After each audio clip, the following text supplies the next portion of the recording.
All right.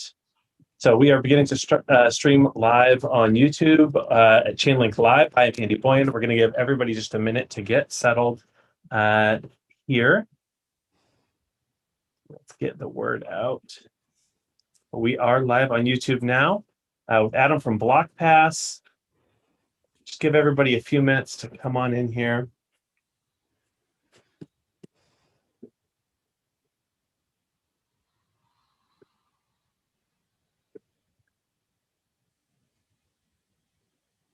And we'll get started.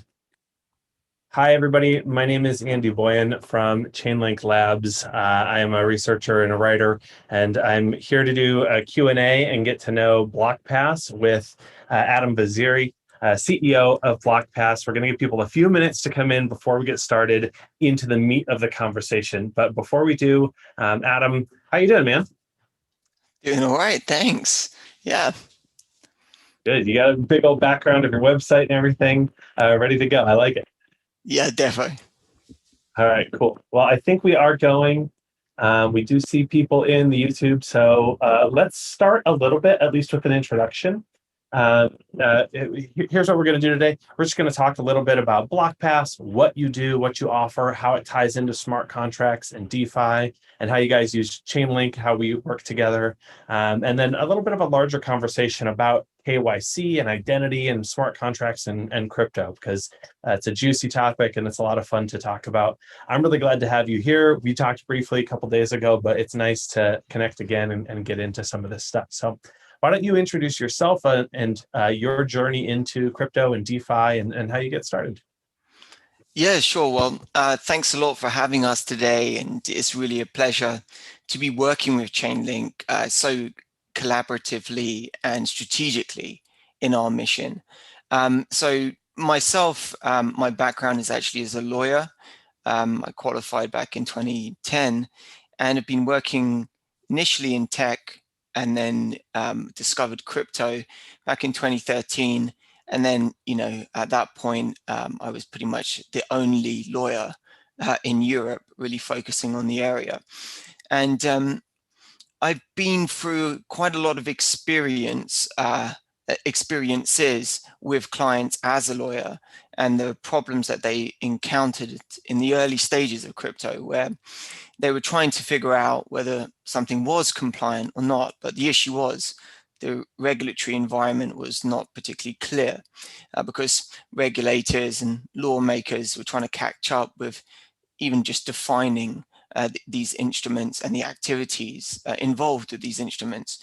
So there was a period of time where there was some uncertainty. And what I noticed was, there was this great sense of innovation and driving direct access to financial services and all of the great things that we all love about crypto.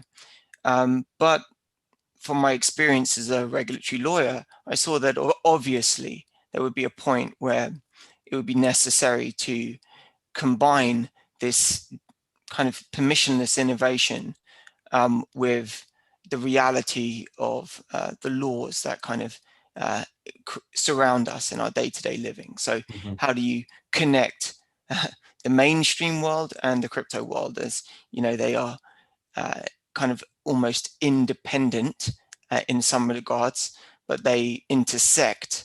And as you can see now, even today with Coinbase's listing, that is becoming less of an intersection, but more of an immersion between those two worlds.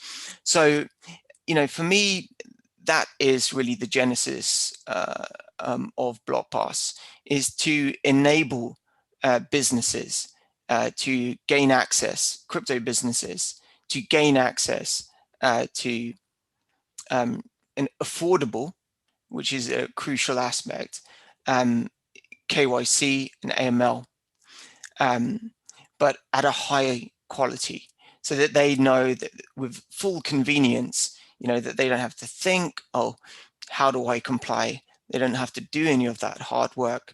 They can just simply, in a few moments, create an account and comply, essentially, and not really think about all of these complications surrounding how to comply. And how to comply is is a minefield, and requires specialists, and requires lawyers, compliance officers, regulators, and all of that increases your costs of going to market and You puts know, off numerous I, startups. I agree. I talk to retail friends. They come to me and they say, okay, how do I get involved in crypto? That's their first question. Is like, what do I need to, what video do I need to watch? Where do I go to buy? How do I start? But then when I got a friend who's a mortgage broker, and the first thing he said to me, he found out I worked in the industry. He's like, is this legal?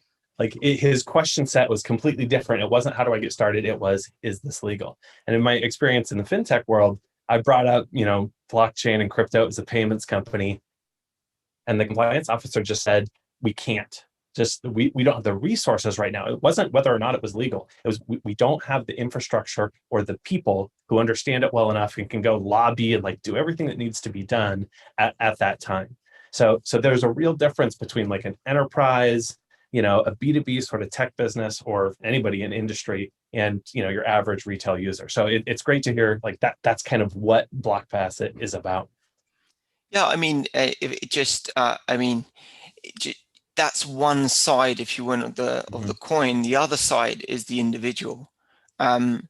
So you as an individual, kind of your day-to-day environment of accessing services, you have this experience of permissionless, where you can go access anything in crypto. It's almost gives you a sense of freedom.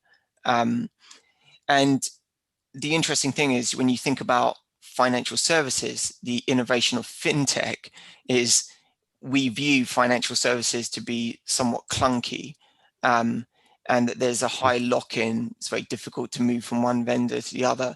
And fintech is all about, how do you make that easier for people to access financial services, essentially. But crypto is take away all of the friction, and it's the Wild West. So for me, what I want to ensure also is that the user has an incredible experience of accessing services. And to me, one of the things I've found like almost structurally deficient was the way that financial services verify users. And it's always been the case that the user has to go through a protracted compliance process in order to access what may be a nominally used account. They may only be trading $100, but they have to go through an extensive due diligence process. And this results in a lot of friction for users. And from our point of view, it's completely unacceptable to allow for the same degree of friction within crypto, as crypto starts to have to comply. And so that's what Blockpass is about. You give the user a single identity and a passport, essentially a digital passport, that they can reuse across all of blockchain services. And that's another facet to the project. There is another facet, of course, but those are two of the main facets of the project. Well, to help projects be compliant when they want to be compliant, and to make them not lose users. When I think about signing up for an exchange, for example, I can download an app on my phone, and then I need some time to get set up. And users, I do this, users make that judgment call. Do I have time right now to do this? Do I care enough to sign up for this process? And so KYC providers, like as an API, you can sell your service essentially to these fintechs or DeFi projects that then help them be compliant with KYC in an easy onboarding sort of way. Can you tell us a little bit about Blockpass specifically? Like, what are some of your differentiating products, and how do you guys kind of stand out in the space? I mean, I think the best way of comparing Blockpass is with other user-centric KYC vendors in the market. So you could, broadly speaking, the KYC market is a very big market. You have brand names like Onfido, Comply Advantage, some of the other big names in the industry. But that's not who we are competing with, essentially, because these are effectively the data pipes in the industry. What we are trying to do is give people a user-centric application, so they have an identity that they can reshare. And there are not many vendors, in fact, in the market that offer that. So we're in a somewhat of a green field at the moment with Blockpass. So there are other vendors such as Fractal, Synapse, and a few others, but to all intents and purposes, it's a very green field that we're in. Yeah, I saw some things on your website about enabling people who don't have native access to identity. Yeah, I'm in the States, and so identity is like a basic part of the rights that I take for granted. I can get a government ID, my name is on registries everywhere, I have a long history, but that's not always the case for everybody. Can you talk a little bit about that and how that, the value you see there? Well, what we're talking about is the positioning of Blockpass is about remote access. And so, of course, the prerequisite of accessing is that you have documentation. But you may not be able to rely upon certain documentation. So for instance, if you were a regulated US company and you wanted on board someone from, say, Indonesia, then you would need to feel comfortable to remotely onboard that individual and to have comfort in the documents that they are supplying. And I mean, there are instances where people do not have documentation, but you're talking about highly marginalized set of individuals in the world. And for that, the only solution in that regard, unfortunately, is a form of self-sovereign identity that they can use with permissionless access to blockchain. If their government has failed to provide them with this most basic document, it seems that that's the only recourse that they do have. And that's a really interesting, amazing facet of blockchain in general, is that it doesn't discriminate essentially between users, and that a user can create reputation simply by transacting, and their relationship essentially with other service providers may become akin to someone who is fully verified in the United States market. But to be honest, I think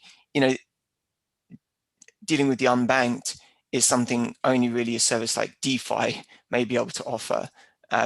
Fully regulated services will struggle absolutely in being able to service an undocumented set of customers. So cryptocurrency has a history of pseudonymity and trying to get anonymity, at least in transactions, right? Each address is pseudonymous, not necessarily associated. What do you see the role of KYC and AML playing into the crypto landscape? It's got this history, but not necessarily this future. How do those things interact, in your opinion? The way I view it is, like, on one side, there is the necessity of compliance, which is not really a choice, it's an obligation. And that's just the burden of living in the world that we live in. That's one thing. And so the question is, how can you address those requirements in the least friction-based manner? How can you make it cost effective, fast for a user to onboard? How can you make it cost effective for the business to continually onboard these users? So, like, that's really one of the big problems that we're trying to address. But on the other side of it is, thinking about what are the other issues that are associated with KYC, which is identity fraud. I've seen from my own experience numerous companies fall victim to identity fraud, and the result is that they have actually had to go out of business entirely, and that's not really a nice prospect for a business. So, although we talk about trustlessness in crypto, there is still some reliance on users and whether or not you can trust them. And for that, you need to be able to rely upon those users being who they say they are, because they frankly could just be a click farm, you know, a botnet, you know, and that doesn't really have any benefit for the ecosystem as a whole. Right. It doesn't have benefit for the products. Of course, you've got fake users and fake volumes, and then of course for the industry as a whole either. Those are all those are not helpful metrics either. Yeah, you know, I think about anonymity and pseudonymity and KYC in terms of choice. Like it's user choice. You can go full anon, but most people don't. And when we get towards these mass adoption, and you know, you've got to turn your crypto into a card product, a payment card product, so you can make payments at a store or whatever. A lot of people are going to opt for the easy path and to be able to use that for payments. And so to give people a choice just makes sense to me, and to make sure those are compliant choices as well, of course.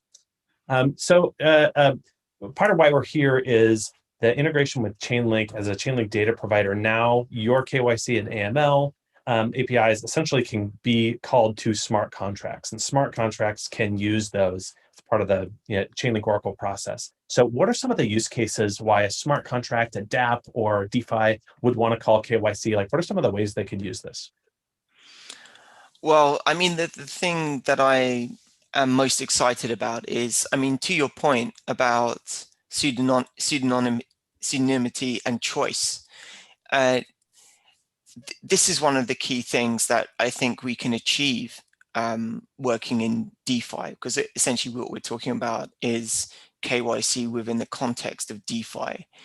And the way that we can achieve that is Blockpass is essentially a identity custodian, if you want. Think of it similar to a bank, but for identity. A user gets verified with us, and then we relay that message on the blockchain by linking that message of what they are verified about in that message itself. So you have the address of that person, which in a sense is a pseudonymous identifier on the blockchain. And then you have a message associated with that identifier. And that message may be this person has gone through full KYC and has been fully identified, or it could be simply this person is not a minor, for instance. So whatever the message is, we can relay the message. And the way that we can relay the message is through a Chainlink node to a decentralized application. And so the reason why that's interesting at all is that the application, which is the one that's consuming the data, is the one that doesn't have to collect, it doesn't have to collect any personal data. It doesn't have to ask the person, please, can you send me a photo of your passport or anything of the sort, that it's only stored in one place. And then the verification is complete. And the verification is then sent via a message. And like that, you minimize the risk of dispersing your data all across the internet and having to deal with so many different vendors and differing levels of security across all of those vendors. And even these vendors themselves, they don't really want to engage in having to collect personal data. But this has never been done before. Let's be clear about that. This is really actually, a lot of people talk about that there is a paradox between data protection on one side and anti-money laundering on the other side, because in an anti-money laundering world, you have to collect data, and data protection is about minimizing or essentially eliminating the collection of data. So these two worlds collide, but this is a way actually of seeking a compromise through technology. And this has only been possible today because of DeFi, because of us as Blockpass acting as the data custodian, and because of a service like Chainlink.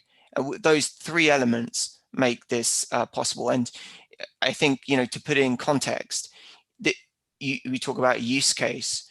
One of the primary use cases that we are finding is that it's within the lending market that people are most interested in exploring.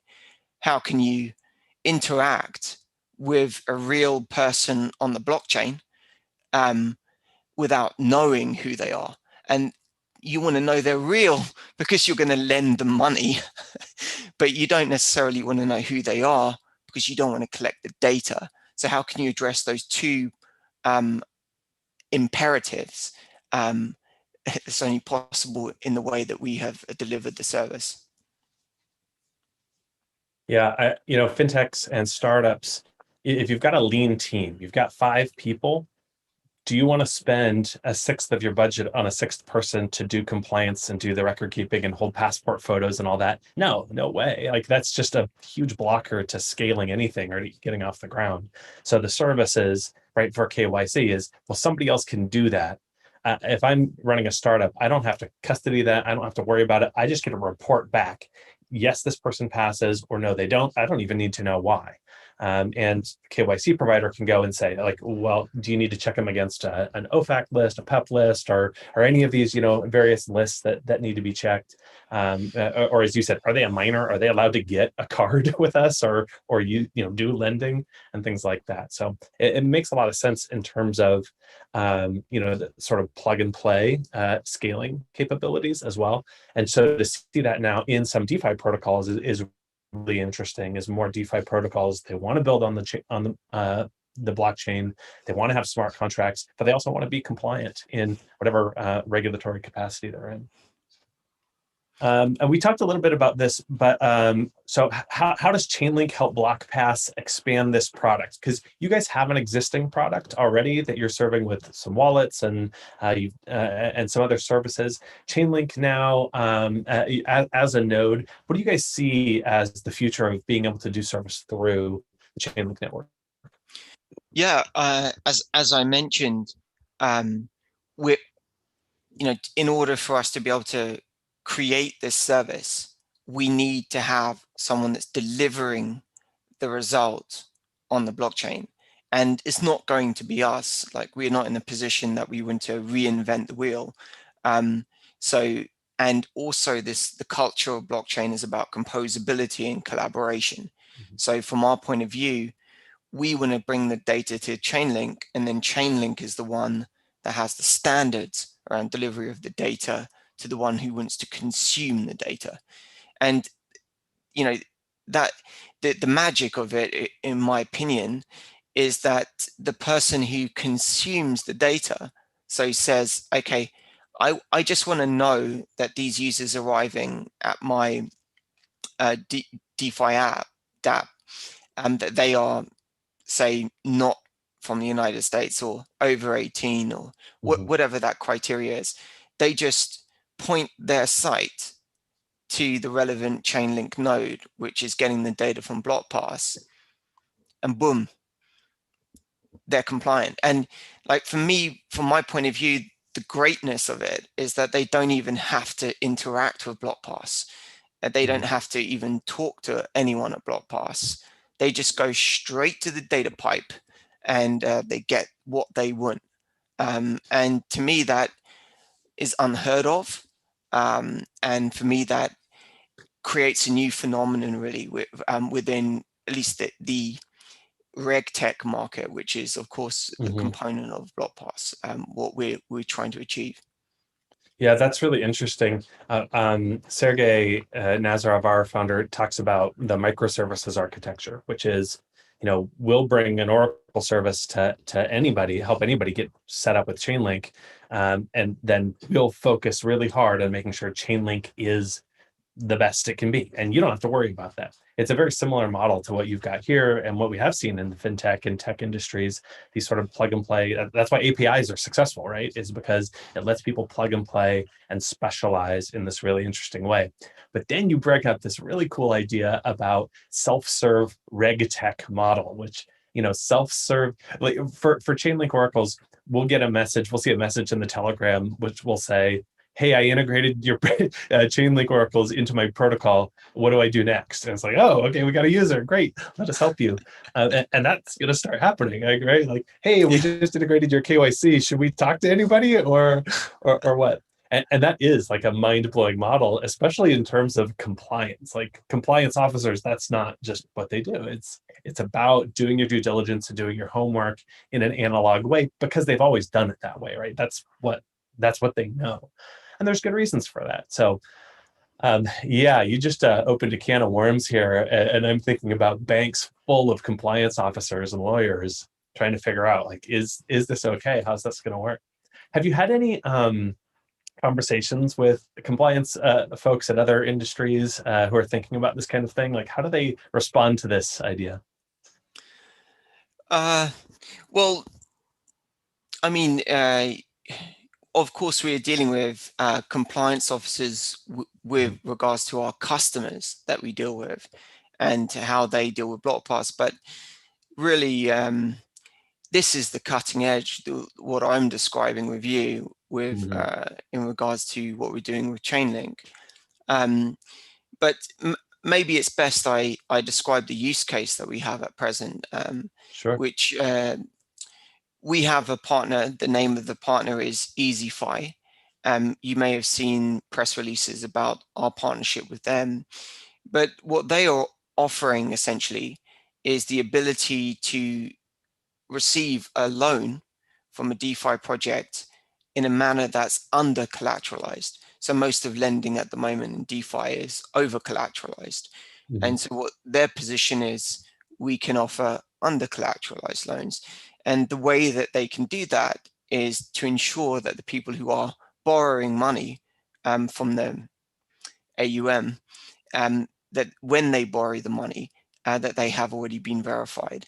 And so from my point of view, the reason they're relying upon Blockpass is because it's a necessity to their go-to-market strategy. It's not what does their compliance officer think about it. It's they want to deliver this product into the market, and they need Blockpass in order to deliver that product to the market. So it's a very different position to be in, because mostly when you're dealing with compliance officers in firms, they're not thinking about the go-to-market strategy.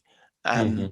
So that's a very big difference. And the way I view compliance is it has to have a positive role to play within the business and not be something that's shunned upon, that is viewed to be somewhat negative within the business, that it's a cost center, these kind of approaches. Because as soon as you have that psychological approach almost to that activity or department with your business, then you don't see it as, you sideline it and you don't actually view it to have a Mm-hmm. benefit. You do it as an obligation. Whereas in this situation, the reason they need to rely upon Blockpass is because if it turns out that it was a botnet army, that came along to borrow the cash, they have no recourse Yeah. against those bots, right? But the identification layer ensures that they can rely upon the addresses that they receive, essentially. And so in the event that it were to be a case of default, that there would be some recourse Mm-hmm. against those users. And so this is about developing new products in a sense. And Yeah. so this solution is part of it, is a necessity in order to be able to deliver that product to the market. Yeah, that makes sense. So speaking of DeFi, TVL is growing. DeFi is, it just completely exploded from last year.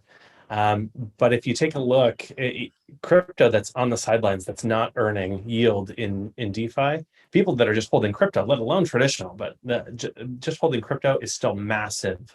What do you see as the tipping point? What's going to make some holders turn into DeFi users? Is KYC, the answer, and some more of these regulated solutions or compliant solutions, I should say? Or what do you think about that? Well, I'm not an expert on that area, but just my personal opinion, I think people love to experiment, that's for sure.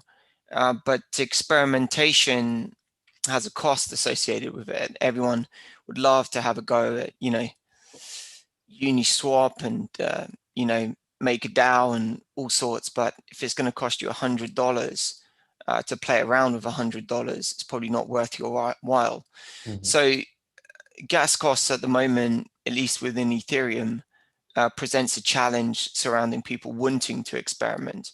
And so the result of gas costs is essentially centralization, because Mhm.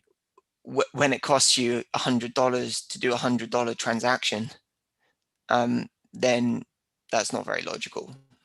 Right. So, and then that's why you see the likes of Binance Smart Chain, Polygon gaining success, because there is a desire, you can see a pent-up desire to really experiment with DeFi and get involved. But there's a lot of resistance within the technical limitations at present. But then, when you cross over onto the other side, so to speak, you have to understand what are the limitations of that particular ecosystem. This is, the kind of like aping in on the DeFi, aping in on DeFi, is, I test my code in production. This kind of memes that exist within DeFi, these people need to understand, that there are risks. Those risks are different depending on the platform that you're using. And it's not because you've shifted over to another platform that doesn't have gas fees that suddenly you're, insulated from the risks of those platforms, because those platforms may have different risks. But I think, to me, it's if people are in DeFi, it's I think it's because they have a desire for that experimentation and the creativity that comes with all of that. I think there are limitations around how accessible some of those products are. I don't know the average person if they're going to want to, do 100x forward swapping contract on DYDX, those kind of things. Like, that's more for like professional traders, I would say. But I do think that there is definitely a pent-up desire, and once gas is addressed in some manner or form, then you'll see that that will come to the surface as well. Yeah, great. Thank you. I'm going to turn to the YouTube questions. We actually have a couple now. So I wanted to throw these to you. Adam, what are the steps you follow with Blockpass? Well, not you personally, but what are the steps Blockpass follows to validate someone's identity? And how do you prevent spoofs? Yeah, it's a really great question. For us, it's not for us to decide what a business wants to do, the steps that they want to take to validate an identity. What we do is we have a set of base level requirements for validating an identity, and then the business on top can add their additional requirements. So we give the business a kind of comprehensive dashboard where they can receive the automated checks that we perform, but in addition to that, perform additional checks on the user if they so wish. But it's different layers. The first layer is the validation of the document that they provide. Mhm. In Blockpass, you cannot upload a document into the system. That prevents the most easy form of fraud, which is just buying fake documents, which you can search online on Google now and you could buy some. And so having KYC with an upload function, to me, is not KYC. It's frankly a joke. So you have to take a live photograph. That then means the image taken is of a physical document. It has to be of a physical document. Then at the point that it's taken of a physical document, we have a forensic analysis tool, which then analyzes the document to determine whether it is authentic or not. And that is a check against government templates of the same document, whether there's any signs of tampering of the document, whether it be digital or physical tampering of the document. There are all sorts of different ways that fraudsters will try to fabricate documents. And so the system is a very agile system to detect any anomalies. Then when you have done that, the data is extracted through standardized fields, and we validate that data against other components within the document itself. So there is a zone within the document that we extract and is validated against the zones within the visual zones within the document. That's for the document authentication. Then we have the face match component. So we want to know that if that person is submitting an application, that they are in fact the owner of that physical document. To do that, we need to know that their face is the same as presented on the document. And again, it has to be a live image taken at the time. Now, one of the key things about Blockpass is we have a very clever remediation system. So if at any point we see that there seems to be some issue surrounding the image, we can always ask the user to take another photograph of themselves. So they don't have to go through the whole process again, but they can just stop. You say, it seems that there was low light settings or something like that. Please take another photo. So you're always in an incremental step in building your identity. You're never having to redo the whole thing. You're incrementally building your identity. And the more you use Blockpass, the stronger your identity becomes. You build reputation within that system. And even today, businesses can rely upon users that have connected with multiple businesses because they have more credibility than someone that has only connected with one. So those are some of the elements. We also have an anti-money laundering, adverse media sanctions screening system that will do the screening necessary to ensure that a person is not connected with any of those required lists. And then that's reflected in the user's profile for the business to see. So, there are many other elements. We also have proof of address check. We have the ability to expire and re-verify persons periodically. But one of the key components is making sure from the outset that the document is authenticated, the person is biometrically authenticated, and that person has a reputation in the system. Those are the three elements. Cool. For our kind of wrap-up question, there's one user question about the future of the pass token, but I also want to ask you just about your roadmap for Blockpass. Like, what are you guys looking at doing in the future? How's the pass token involved? What's kind of your next steps as you look forward to some of this exciting stuff? Definitely. This is the thing that we're most excited about. Like, as a project, we started this project back in, gosh, it's nearly 4 years now. It's been a long time to build amazing technology. Anyone who thinks, oh, I can just create a great product in 6 months is joking. A great product takes time. It takes a real serious product that can transform the market. It takes time, effort, experience. And that's the dedication that we've put into Blockpass. It's been a grueling set of 4 years to ensure that we could deliver something that is transformative for the market. And you can see it today. You can use it today. It's not vaporware. It's real. And it's been out there in the market and tried and tested with over 100,000 users that are using it presently. So building a fantastic application that's transformative is the first step. The second step is, how do you make this system, the areas that I was talking about, which is more the game theory of reputation, how do you bring those elements into the application? So when I was talking earlier about reputation, that you build a reputation, everyone said you have a reputation, you build a reputation for your use, but you can acquire your reputation by staking. By staking your reputation using pass tokens, you essentially say to the world that you can be trusted. And these are some of the utility functions that we'll be introducing within Blockpass. For us, it's about how do you leverage pass tokens to give instant trust to other persons that may need to rely upon your identity.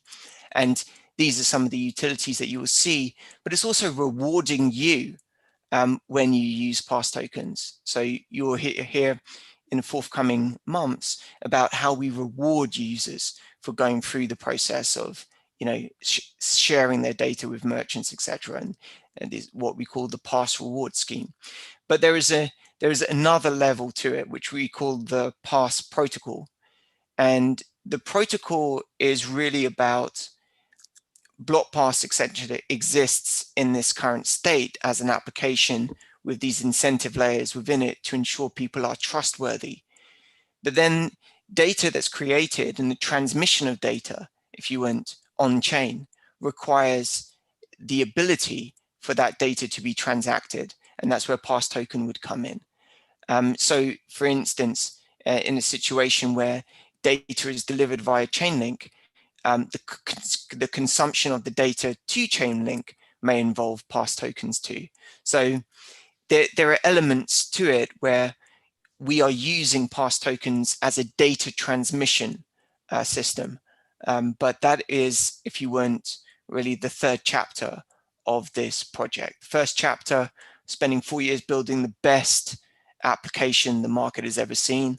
The second is, how do we create the correct incentives to ensure people can achieve instant trust? And the third is, how can we ensure data transmission for verified credentials? And that's the third chapter of this project. Fantastic. We had one more question about pass staking, which I think you covered in there. So that is coming in the coming months. I won't ask when staking because that's what everyone asks as well. But it's been great to talk to you, Adam, and learn about Blockpass, how you guys are bringing automation and KYC to smart contracts through Chainlink, and what you've done. 100,000 users already, very impressive. I've done a lot of research on KYC solutions, and so I was really excited to talk to you and get to know about Blockpass as well. Where can our viewers and our community get a hold of you, learn more about Blockpass? Yeah, definitely. So thanks a lot, Andy. And, as I said from the beginning, it's fantastic to have a strategic collaboration with Chainlink, between Chainlink and Blockpass. You can find out more about Blockpass by just going to our website, blockpass.org. All of the information is there. If you're looking to onboard, you can create a business account. If you're a user, create a user account, head over to the marketplace to find out where you can use your reusable identity. And really, that's it. And we look forward to kind of welcoming you to the Blockpass community. Yeah, I'll have those in the show notes too down below. So if you're watching this video, you can click through and check out their social properties. Big thanks to Adam for coming, and for the members of your team who contributed, and the Chainlink Labs team as well, who I have running the YouTube boards and chats and things like that.